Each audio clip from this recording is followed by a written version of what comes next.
Ok, pessoal, boa tarde. Estão me escutando aí na escuta? Dá um legalzinho aí se o som estiver ok, tá? Por favor. Que eu vou desativar os comentários pra gente começar, pra gente ser bem objetivo, tá bom?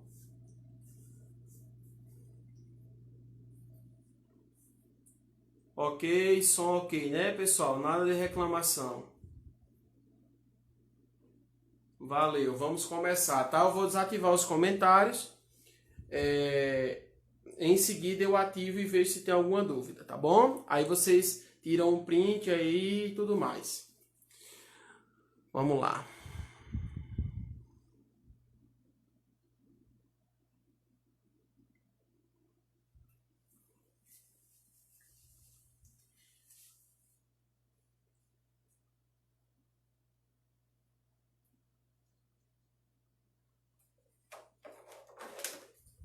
Bem, gente, na aula de hoje nós vamos falar um pouquinho sobre as bases de arranhos. Vamos dar aquela finalizada em bases de arranhos, tá? E amanhã é só resolução de atividade. Hoje a gente vê a parte teórica e amanhã a gente vê toda a parte prática, tá bom? Então aquela apostilazinha que vocês têm, é sempre bom vocês tê-la em mãos, ou ela de forma digital no próprio celular, ou ela impressa. Tá? Então vamos para cá. Ontem nós começamos a trabalhar bases de arranhos.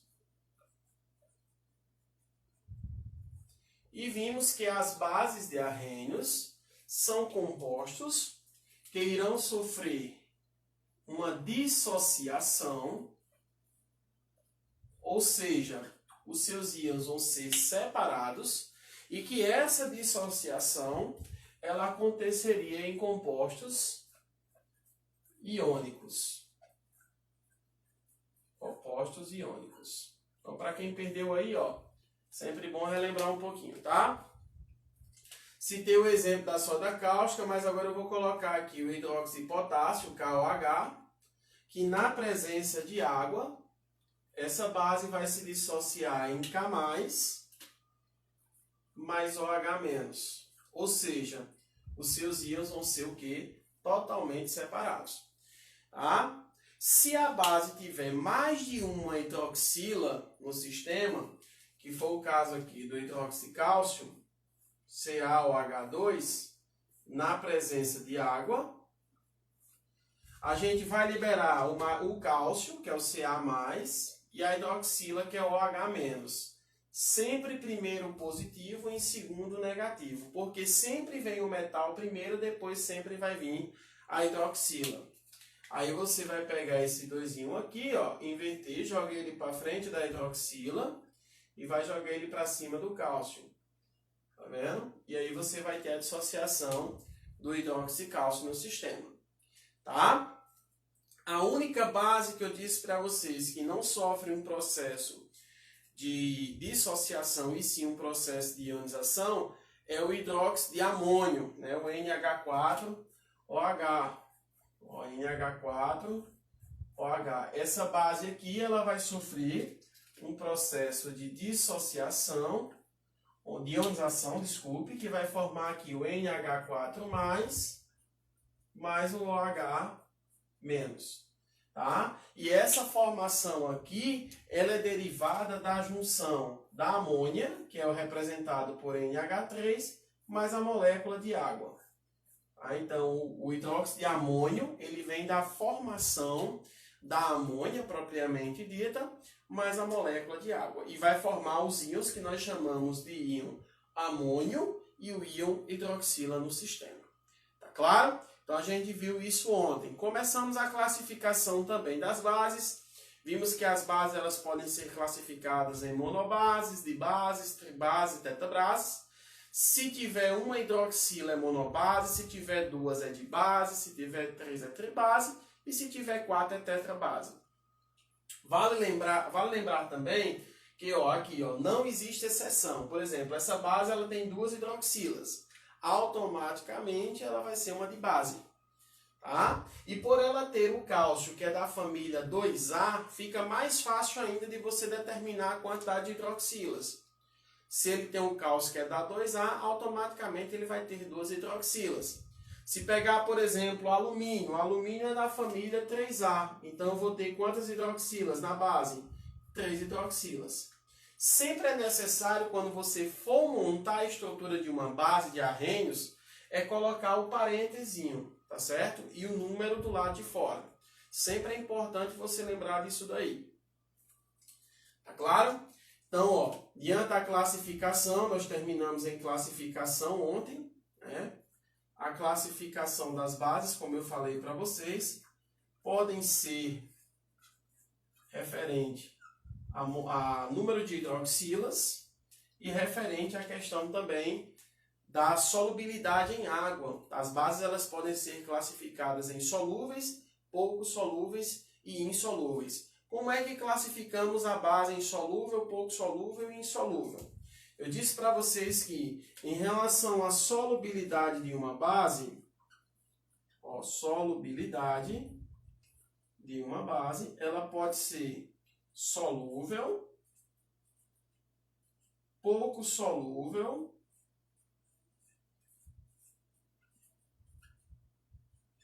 e insolúvel.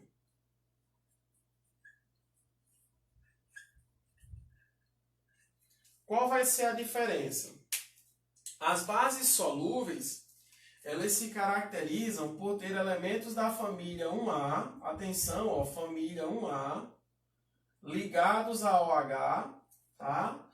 Além do íon amônio. Então, se esses dois elementos aqui, tanto os elementos da 1A como o íon amônio, estiverem ligados a OH, forem ligados à hidroxila, eles vão formar bases solúveis. Isso mesmo, tá? Bases que têm facilidade em se dissolver na presença de água. Então, significa dizer que o hidróxido de potássio que é da família 1A, ele é solúvel em água. Sim. Assim como o sódio também, que é da família 1A. Então, para isso é necessário que você lembre dos elementos da família 1A, que vai ser Li, na casa de Rubens, coisas francesas. Tá? Então, esses elementos aí, automaticamente, se eles estiverem ligados à hidroxila, eles vão formar bases que são solúveis em água. Além do NH4+, né, que vai formar essa base aqui, que é o hidróxido de amônio, que vai ser uma base solúvel. A solubilidade ela está relacionada com a questão da força das bases. Olha que bacana. Então, para você determinar se uma base ela é forte ou fraca, lembrando que não existe base moderada, está relacionada à solubilidade da mesma. Certo? Vamos supor aqui, ó, toda base solúvel é uma base forte. Olha que coisa boa. Toda base solúvel e pouco solúvel vai ser uma base forte. Se a base for fraca, ela é uma base insolúvel. Ela vai ter formação de precipitate, que é uma substância que não vai se dissolver na presença de água. Por mais que você agite o sistema, fica difícil de que essas partículas elas sofram um processo de dissolução. Tá? Elas vão se agitar, mas depois, com o tempo, elas se decantam. Tá bom? Pouco solúvel é quando nós temos elementos da família 2A, com exceção do berílio e do magnésio, tá? Que formam bases insolúveis. Então, você pegar os elementos da família 2A aqui, Bela, Magnólia, casou com o senhor Barão. Então, se você pegar esses elementos aí da família 2A, você vai tirar em consideração aqui, ó, o berílio e o magnésio, tá vendo? Eles vão cair fora e vai sobrar cálcio, estrôncio, bário e rádio no sistema. Então, esses elementos ligados à hidroxila formam bases pouco solúveis. E bases insolúveis são as demais bases, tá? É o que sobra. Nós colocamos aqui como sendo as demais. Tá? Então, hidróxido de magnésio, né? Leite de magnésio, é o famoso leite de magnésia. Hidróxido de alumínio. Quem já tomou hidróxido de alumínio aqui, que lá na embalagem tem hidróxido de alumínio em suspensão. Certo? Por que em suspensão? Porque ele não se dissolve. Se você não agitar antes de tomar, o que é que acontece? Você vai tomar água em cima e o hidróxido de alumínio não vai ser ingerido, né? Ele é muito utilizado para combate da acidez estomacal, porque o que neutraliza uma base é um ácido, não é isso? E vice-versa. Então, se está desregulado o pH do intestino, o que é que a gente faz? Causa o processo de azia, que é a queimação do estômago, né? E aí, consequentemente, para que eu possa neutralizar esse sistema estomacal, é necessário que eu faça a ingestão de uma base, né, que é chamada de hidróxido de alumínio, e outra também que é chamada de leite de magnésio. Tá bom, gente? Por falar também em curiosidades relacionadas ao cotidiano, né, que nós podemos chamar, o ácido clorídrico, que é o ácido produzido pelo suco gástrico do nosso estômago, quando a gente tem aquela ânsia de vômito, né, que o vômito vem na realidade, o suco gástrico ele vai saindo do intestino e vai ser expelido. Então há aquela queimação, porque o pH do suco gástrico é muito baixo, então a acidez é muito forte. Então aquela queimação que dá aqui é exatamente devido à alta concentração do ácido. Tá bom? E da soda cáustica também, né, relacionado à parte do dia a dia, né, a soda cáustica ela é um tipo de composto inorgânico que é muito utilizado na fabricação de sabão. Então, quando a gente for estudar reações de saponificação, o processo que a gente sempre vai utilizar como um dos reagentes é a soda cáustica, que é o NaOH. Continuando aqui. Então, como eu falei para vocês, a solubilidade está relacionada à força.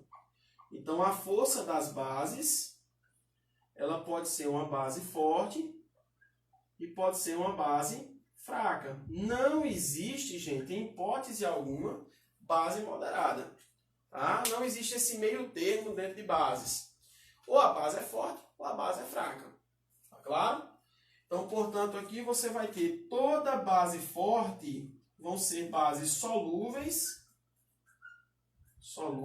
e pouco solúveis. Atenção, ó. São bases solúveis e pouco solúveis. Com exceção, preste atenção, ó, a famosa exceção, com exceção desse camarada aqui, ó, o NH4OH.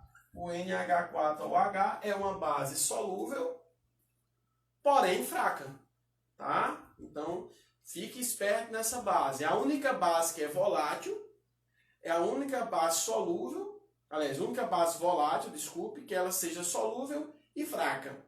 Os demais seguem os mesmos princípios. Ó, toda base fraca, ela será o quê? Insolúvel em água. Tá? Então, nesse caso, hidróxido de magnésio, hidróxido de alumínio, não confundam, tá, gente? Essa parte aqui pertence à parte de cima e essa daqui vai pertencer à parte de baixo. Tá bom? E sempre que você for tratar dessa base, lembrar que essa base vai ser a única base, ó, única base solúvel, que seja fraca e volátil. Tá? Ela é a única base solúvel, fraca e volátil. Vou tirar aqui um pouquinho, porque senão pode pensar que é um acento nesse I, tá bom? Então, gente, isso é dentro da classificação de base, é uma coisa bem pequenininha, tá bom? E se tiver alguma dúvida agora, eu vou ativar os comentários para que vocês possam tirar o print agora. Pode tirar o print aí da tela, tá bom? Vou sair aqui da frente, vocês tiram o print e aí vocês tiram a dúvida, tá certo?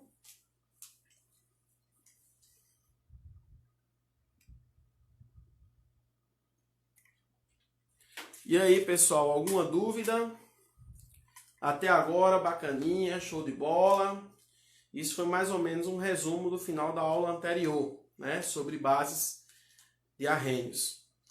Agora a gente vai entrar na parte de nomenclatura. Eu estou me lembrando também, gente, de quando eu encerrar bases aqui, eu vou voltar um pouquinho a ácido e a gente vai tratar um pouquinho sobre o grau de hidratação de um ácido, que a aluna Alice hoje perguntou nessa questão se cairia ou não em relação a grau de hidratação de um ácido. Ok, galera? Posso continuar? Todo mundo ok? Tá travando, gente? Vamos lá, surgiu uma pergunta aqui de Ariane, perguntando se o NH4OH tem ponto de ebulição baixo. Não, não pode ter ponto de ebulição tão baixo, tá? O NH4OH, até mesmo porque já que ele tem facilidade de passar do estado líquido para o estado gasoso, Ariane, ele não necessita de um ponto de ebulição tão baixo, tá? Mas ele apresenta um ponto de ebulição ali intermediário, vamos supor assim, entre 25 e 50 graus Celsius. A temperatura ambiente, se você abrir o recipiente, automaticamente ele já passa para o estado gasoso, né? Ele é muito volátil. Tem mais alguma pergunta? O que você deve frisar bem da parte do NH4OH é que ela é uma base solúvel, fraca e volátil, tá? As demais bases são fixas, elas não passam do estado líquido para o estado gasoso no sistema. Ok? Vou desativar o comentário para a gente continuar com a aula e para vocês printarem aí, tá? Eu vou dar 10 segundinhos e vocês printam o quadro, depois vocês copiam, vocês fazem o que vocês quiserem. Vamos embora. De nada, Diane.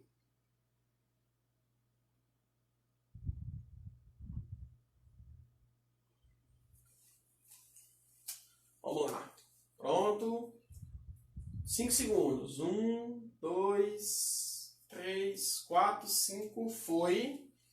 Printou. Vamos para a próxima. Falar um pouquinho sobre nomenclatura de bases, tá, gente? Que é uma coisa bem simples.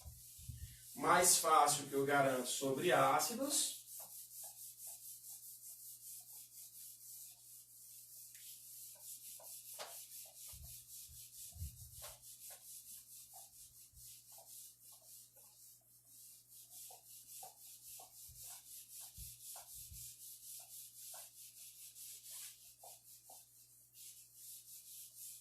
Ok.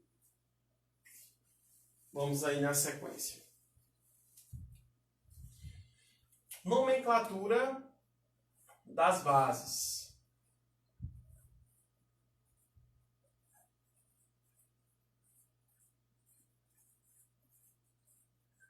Lembrar que as bases, gente, elas podem trabalhar com dois tipos de NOx, né? Existem os NOx que vão ser fixos e os NOx que vão ser variáveis. Então é uma coisa bem simples, tá certo? Para a gente trabalhar. Ó, primeiro eu vou trabalhar com bases que apresentam NOx fixo. Então se o NOx for fixo, atenção, você vai pegar o nome hidróxido,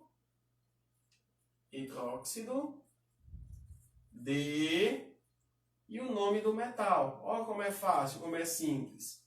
Nome do metal. Só vai colocar hidróxido D e o nome do metal. Quem são os elementos que apresentam NOx fixo? Vai apresentar NOx fixo os elementos dos grupos 1 e 2, que é a respectiva família 1A e 2A, além de prata, que tem NOx mais 1, zinco, cujo NOx é mais 2, e o alumínio, cujo NOx é mais 3. Tá? Sim, e não podemos esquecer também do íon amônio, tá? Que está relacionado também a esse processo de nomenclatura, o íon amônio. Então é simples, ó. Você vai pegar aqui os exemplos, ó. Se eu chego aqui e coloco para você NaOH.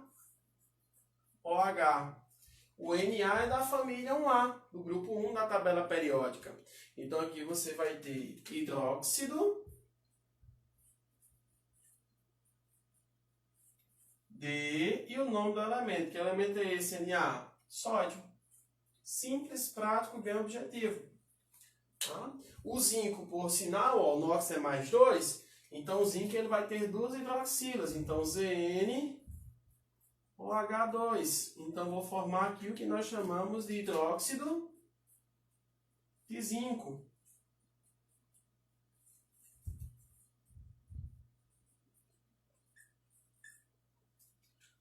Aqui, ó, o NH4OH é uma base que a gente vai trabalhar muito, que vai ser o hidróxido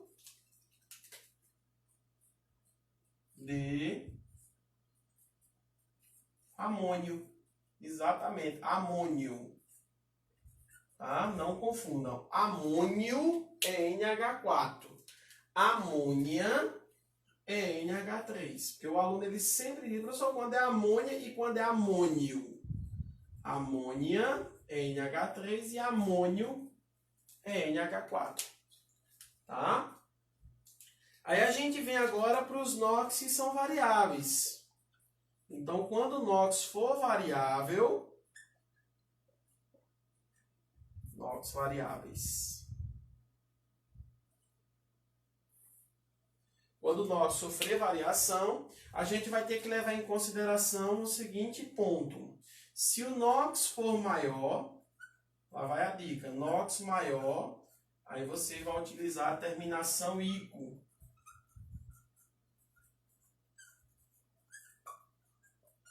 E se o NOx for menor, a terminação que a gente vai utilizar será oso.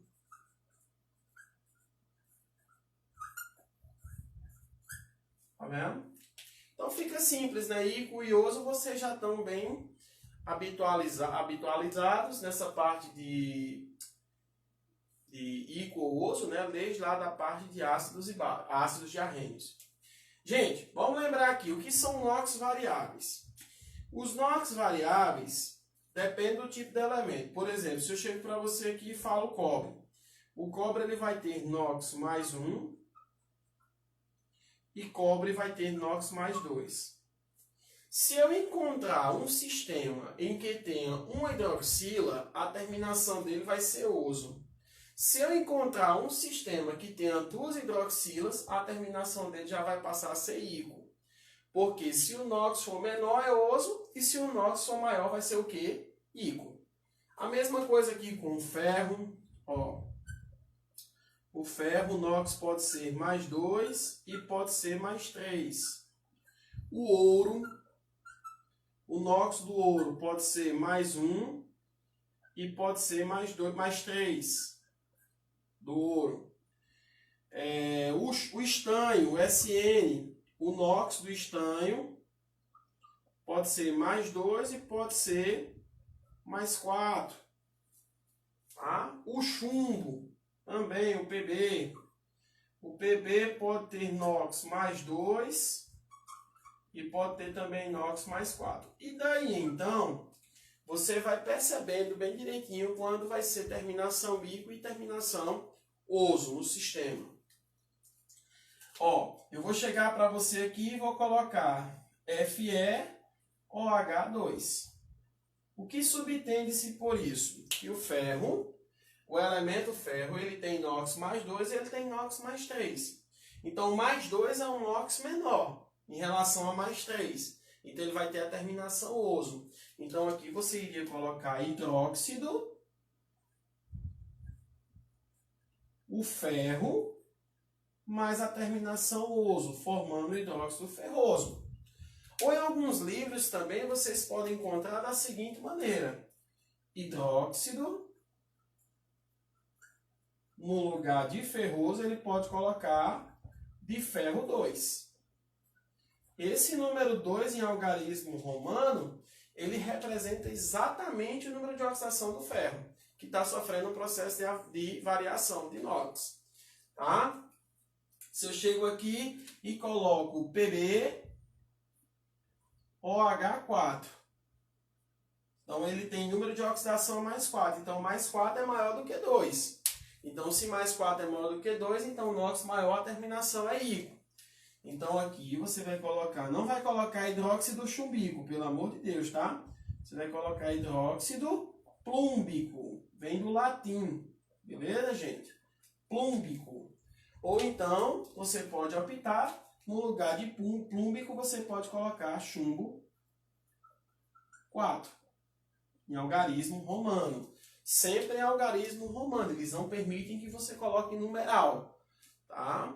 Então, nomenclatura de base, gente, é exatamente isso daí. É uma coisa bem simples, bem fácil, né?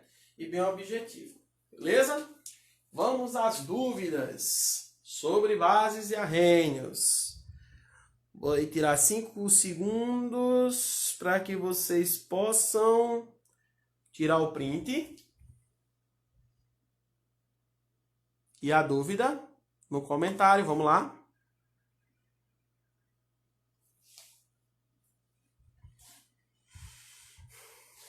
E aí, galera? Dúvidas? Falem agora ou então calem-se até o dia do retorno.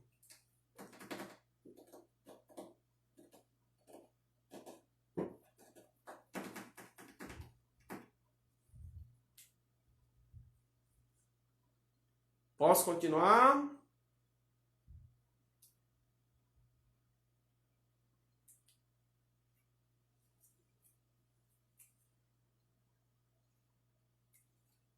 Olha aí. Os que tem inox que variam são só esses mesmos.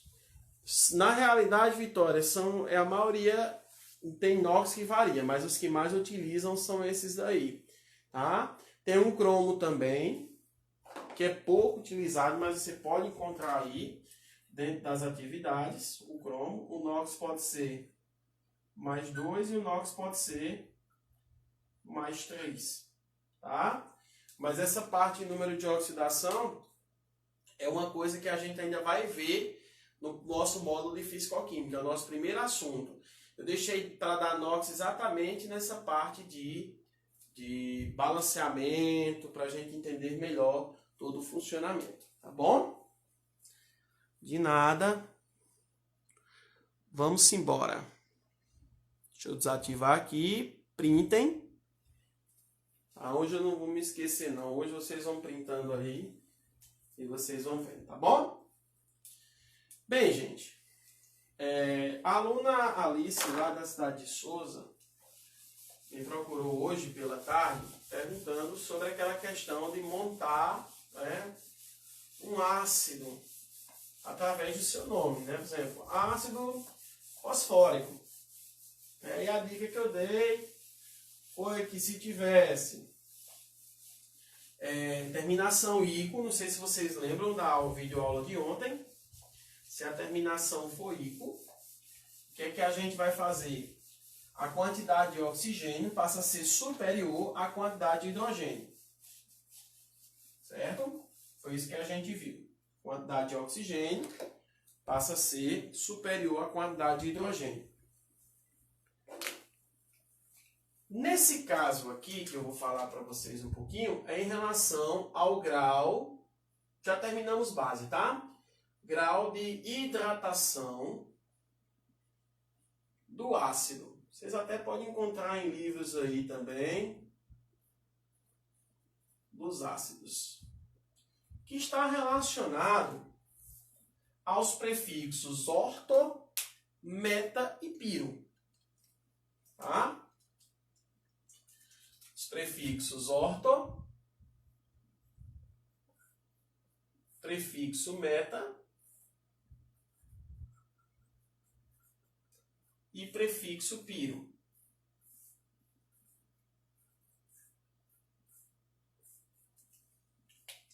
Então há uma questão de transformação. Quando é que acontece esse grau de hidratação dos ácidos? Quando o ácido tiver 3 hidrogênios. Tá? Por que 3 hidrogênios? Se eu pego aqui para você e coloco esse ácido H3PO4. O nosso oxigênio é menos 2 e o nosso hidrogênio é mais 1. Aí você vem e faz, mais 1 vezes 3 dá mais 3, menos 2 vezes 4 vai dar menos 8, que dá menos 5, sobe quanto? Mais 5. Se a gente fosse dar nome a esse ácido, a gente colocaria primeiramente ácido, aí colocaria o elemento fósforo, que é o radical fosfor, mais a terminação ico, formando o ácido fosfórico. Só que como esse ácido tem 3 hidrogênios no sistema, ele pode ser chamado de ácido ortofosfórico. Esse prefixo orto, ele é utilizado para o ácido que tem 3 hidrogênios, que seja, por exemplo, o fósforo da família 5A, viu? Porque vocês podem encontrar também na questão, e vocês dizem, o professor estava falando na videoaula que se o ácido tivesse 3 hidrogênios, automaticamente ele já se transformaria em orto, no caso, né? Não é bem assim, porque se você pegar aqui o H3BO3, ó, você vai ver que vai ocorrer uma diferençazinha, né? Que diferença seria essa? Exatamente porque o boro é aquela exceção dos ácidos que eu disse que ele faz parte da família 3A. Então ele nunca vai chegar ao NOx mais 5, ele vai chegar ao NOx mais 3. Então a dica que eu vou dar é a seguinte, se o ácido tiver 3 hidrogênios e o número de oxidação do elemento central for 5, automaticamente você vai aplicar esses 3 prefixos aqui, orto, meta e piro. Tá bom? Se eu estou em orto, quero ir para meta, o que é que eu faço? Eu vou diminuir com a molécula de água, eu vou retirar uma molécula de água do sistema. Tá? Agora, se eu estou em orto, eu quero ir para piro, eu vou multiplicar 2 vezes a molécula de orto e vou retirar uma molécula de água do sistema. Sempre eu vou fazer isso? Sempre. Se eu quiser fazer o inverso, faz do mesmo jeito. O inverso seria da subtração a soma e da multiplicação a divisão. Então, se eu estou em piro, quero ir para orto, eu faço o inverso do sistema. Tá? Mas sempre ocorre nas questões ele partir do prefixo orto e nunca partir do prefixo meta e piro. É raro isso acontecer. Então, por isso a dica que a gente dá é que você pega sempre do orto para ir para o meta ou para o piro. Mas eu estou em piro, quero transformar em meta. É possível? É. Você vai passar pelo orto e do orto você vai para o meta. Tá bom? Porque não tem como você ir do piro para o meta direto. Então você se confunde, porque seria outra regra a mais no sistema. Então vamos lá. Se eu estou em orto, eu quero ir para meta, eu vou pegar o ortofosfórico, que é o H3PO4, e diminuir com a molécula de água. Então aqui eu tenho 3 hidrogênios, aqui eu tenho 2. Ó. Vai me restar um hidrogênio. Tá? Aqui vai me restar um fósforo, e aqui tem 4 oxigênios menos 1, vai representar 3 oxigênios. Que se eu for calcular o NOx desse elemento aqui, permanece sim mais 5, ó. Porque o número de oxidação do oxigênio é menos 2 e do hidrogênio é mais 1. Aí você terá aqui, ó, mais 1 vezes 1 dá mais 1 e menos 2 vezes 3 vai dar menos 6, totalizando menos 5 e ele vai subir quanto? Mais 5. Tá vendo? Então permanece o número de oxidação. Até mesmo porque a terminação também permanece a mesma. O que vai mudar apenas o prefixo. Ele vai sair de orto e vai ser o quê? Meta. Então o nome desse ácido aqui seria ácido meta. Aí o elemento é o P, é o fósforo, fosfor, mais a terminação ico. Ácido metafosfórico. Tá vendo? Então é uma coisa bem simples, bem prática. Mas eu quero ir do orto para o piro. Não tem problema. Você vai multiplicar 2 vezes a molécula de orto, que no caso aqui vai dar 2 vezes 3, 6, H6. 2 vezes 1, 2, P2.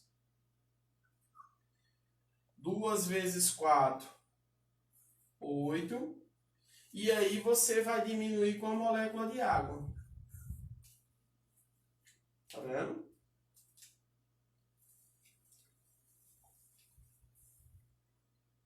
E aí você vai diminuir com a molécula de água. Foi só olhar aqui, gente, para ver se estava dando alguma interferência. Então, 6 menos 2 vai dar 4. Então vai sobrar aqui H4. P2 não tem aqui, vai restar P2. E aqui 8 menos 1 vai dar 7. Então vai formar H4, P2O7. Que nesse caso aqui ele se transformaria em ácido piro.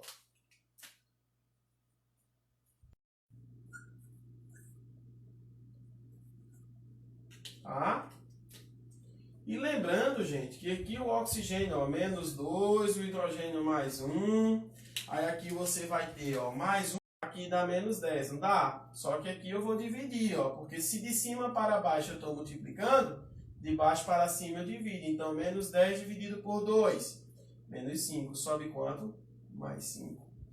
Então, gente, esse grau de hidratação dos ácidos, ele está relacionado, repetindo, a ácidos que apresentam 3 hidrogênios, tá? E que o número de oxidação do átomo central seja mais 5. Beleza? Vai aí o momento de printar aí e o momento de tirar dúvidas.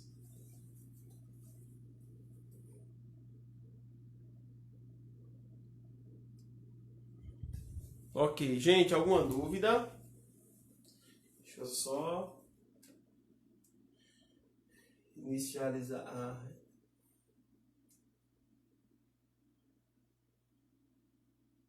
Estou aguardando as dúvidas, tá?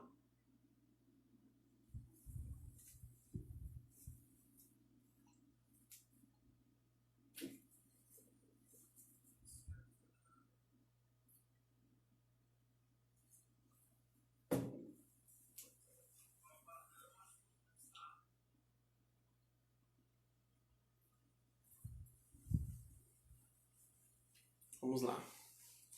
Alguma dúvida, gente, sobre grau de hidratação dos ácidos?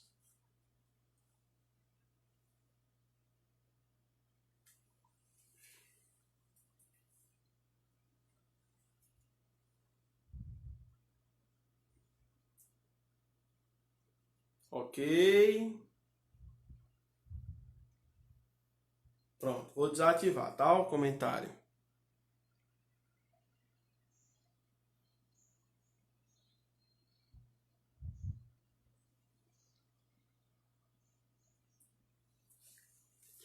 Ok. Printaram, vamos continuar, né?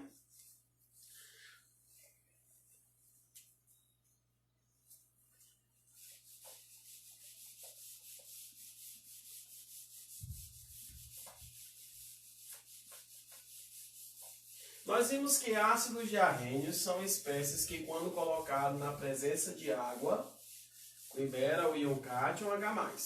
As bases diarrênios, quando estão na presença de água, eles vão liberar o íon OH-, né? Existe uma definição voltada para ácidos e bases, definida por Bronsted-Lowry. Atenção, o nome desse camarada aqui, ó, é Bronsted-Lowry.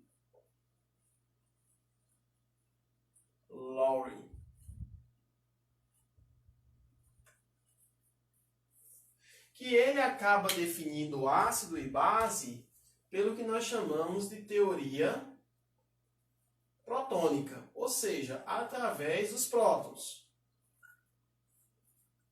Ele diz na sua definição que um ácido de Bronsted seria uma espécie química doadora de prótons H+. E que a base de Bronsted seria uma espécie química receptora de prótons H+. Tá? Então, uma recebia e a outra doava.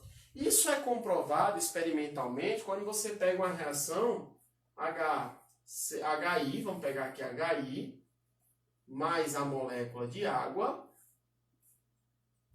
formando H3O+, mais e menos. Tá? Vocês estão percebendo aqui no sistema em que esse hidrogênio aqui ele está sendo doado para a molécula de água para a formação do hidrônio, não é? Portanto, significa dizer que como esse hidrogênio está sendo doado para a molécula de água, ele vai se caracterizar como ácido, ele é doador protônico. A água, por sua vez, está captando o hidrogênio do sistema e ela vai ser o quê? Uma base. Então, um vai ser o receptor e o outro vai ser o doador. Como se trata de uma reação reversível, ou seja, ela pode ocorrer diretamente, ela pode ocorrer inversamente. Se eu fizer o contrário aqui, ó, esse hidrogênio estará sendo doado para o iodo, para a formação do HI. Então, ele vai se caracterizar como sendo ácido. E o iodo, por sua vez, está captando esse hidrogênio. Então, ele vai ser o quê? A base do sistema. Tá? Então, aqui você tem definições referentes ao ácido de Bronsted. Se pegarmos aqui o NH3 mais o HCl, formando NH4 mais Cl menos. Ó, esse hidrogênio aqui, ele está sendo doado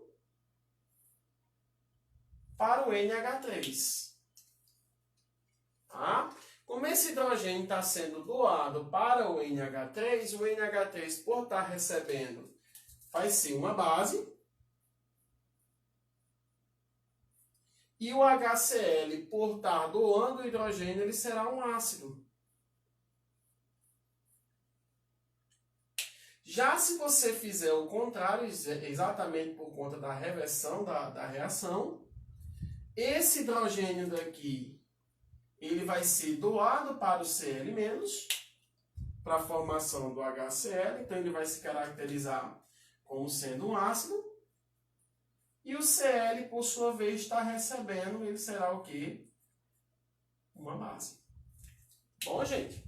Então, isso é uma definição, uma teoria envolvendo ácido e base Bronsted.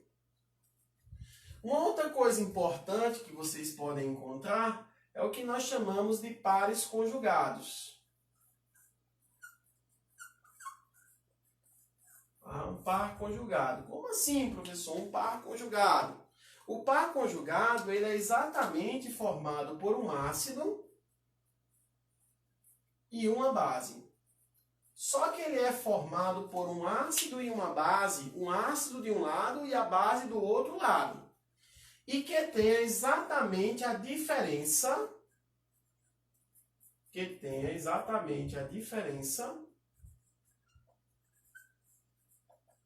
de um H+. Ou seja, exatamente a diferença de um próton H+ no sistema. Isso é o que nós chamamos de pares conjugados. Se pegarmos, por exemplo, o par conjugado da equação 1, vou colocar aqui, gente, ó, equação 1. E aqui eu vou colocar como sendo a equação 2. Tá? Se pegarmos os pares conjugados da equação 1, vocês vão ter, vamos lá, HI é o primeiro par conjugado formado. E o do outro lado, a base seria quem? O I-. Isso aqui é a primeira formação do primeiro par. E o outro par conjugado seria o H3O+, que seria um ácido de um lado, e a base do outro, que seria exatamente a molécula de quem? De água. Tá? Então, se você perceber a diferença entre esse daqui, esse é de um hidrogênio, e a diferença desse com esse é exatamente o hidrogênio. Então, o par conjugado ele sai perfeito nesse esquema. Tá? Não precisa se preocupar referente a isso, não. Já o par conjugado envolvendo a equação 2 seria o ácido, que é o HCl do reagente, com a base do produto, que seria o Cl-. E o ácido do produto, que seria o NH4+, da equação 2, com a base do reagente, que seria o NH3. Ó, gente, se você pegar a diferença desse para esse aqui, vai dar 1H+, e a diferença desse para esse também dará 1H+. Então, isso é o que caracteriza o que nós chamamos de pares conjugados. Eu vou lançar para vocês, certo? Essa parte de par conjugado, uma atividadezinha bem prática no Google Classroom a partir de segunda-feira, porque amanhã eu vou incrementar dentro da base, ácido e base de Lewis, tá bom? Mas de antemão amanhã é só para a questão da resolução de exercícios. Ok, galerinha? Alguma dúvida aí? Vamos lá, vamos tirar as dúvidas. Ok, momentozinho de vocês printarem aí, tirarem as dúvidas, de ver os comentários. Tem algum comentário a ser feito? Tô achando tão pouca gente na live, pessoal. O pessoal tá deixando mais para assistir gravada, né? Mas não, vamos perder a oportunidade da gente tirar as dúvidas, né, pessoal? Se o horário está importuno para vocês, aceite sugestões. Podemos começar mais cedo, podemos começar mais tarde. Tá? Lembre que vocês aí é o melhor horário de flexibilidade para vocês. Tá bom? Alguma dúvida sobre ácido e base de Bronsted?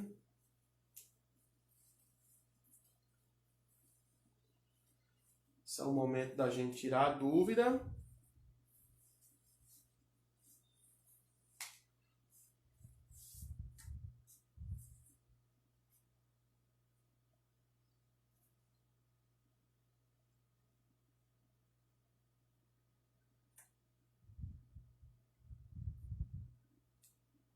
Ok, né, pessoal? Qualquer dúvida dentro dessas equações, a gente vai comentando com vocês devagarinho, tá certo? E, consequentemente, vocês vão tirando as dúvidas no decorrer da semana. Existe uma planilha no grupo de vocês, no grupo do Química Aplicada, para os alunos exclusivos do Química Aplicada, que é um cronograma que a gente utiliza, que esse cronograma consta, na realidade, de horários disponíveis para os plantões de dúvida, as lives do Instagram, tá? E agora, essa semana que vem, eu estarei lançando para vocês um mini curso de Química Orgânica. Olha que bacana!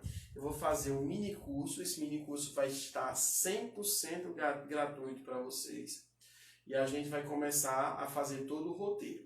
Vou disponibilizar também esse material de Química Orgânica no Google Classroom, até mesmo para a gente ir adiantando conteúdos, para que possamos chegar exatamente à parte, né, do Enem, que é muito importante, que é a parte de reações, a parte bioquímica, tá? O aluno ele não pode perder esse foco. Então, se vocês quiserem divulgar, divulguem um curso de Química Orgânica, vai lá, pede para o aluno seguir no Instagram o Química Aplicada, tá? Então não tem segredo, vai lá e segue o Química Aplicada, que eu vou fazer exatamente um mini curso através de lá, tá? Ainda não sei quantas lives irão ser compostas desse mini curso, mas de antemão já estou adiantando para vocês comunicar ao colega de vocês que tenha dificuldade e tudo mais.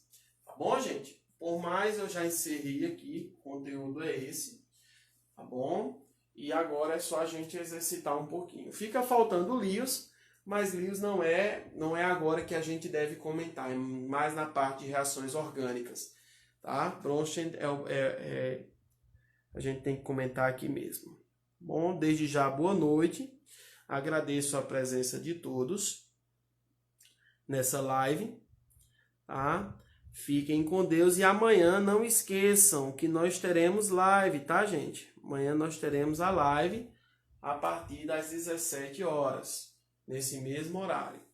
Se ocorrer alguma modificação de horário, eu aviso a vocês. Valeu, gente. Boa noite e até amanhã, se Deus permitir.